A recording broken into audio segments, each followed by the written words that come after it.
युवा मोर्चाच्या वतीनं बारामती शहरामध्ये ईव्हीएम मशीनचं संरक्षण व संरक्षण करण्यासाठी आज आम्ही ईव्हीएम मशीन पूजन.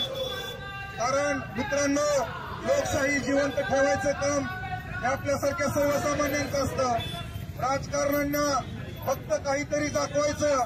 तिकडे नाना पटोले निवडून आले की ईव्हीएम मध्ये खराबी नाही, रोहित पवार निवडून आला ईव्हीएम मशीन मध्ये खराबी नाही, लोकसभेला सुप्रिया सुळे निवडून आल्या तर ईव्हीएम मशीन मध्ये खराबी नाही. पण भारतीय जनता पार्टी आणि महायुतीचे 200च्या वर जागा आल्या की मग त्यांनी सांगायचं महायुतीमध्ये ईव्हीएम मध्ये बिघाड झाला, ईव्हीएम मशीन मध्ये काहीतरी गडबड आहे. आणि म्हणून आमच्यासारख्या युवकांना वाटलं युवकांमध्ये ईव्हीएम मशीन विषयी संभ्रम नसावा, म्हणून आज खऱ्या अर्थानं आम्ही पूजन करतोय, लोकशाहीचं संरक्षण करतोय. मित्रांनो, तुम्हाला सांगायचं झालं तर काँग्रेस 15 वर्ष याच ईव्हीएम मशीनमुळे सत्तेमध्ये होती. त्यावेळेस ईव्हीएम मशीन मध्ये फार होत नव्हता. आताच भारतीय जनता पार्टी आणि महायुती सत्ता आल्यानंतर ईव्हीएम मशीन मध्ये फार कसा होतो, खऱ्या अर्थानं हा आमचा सवाल आहे.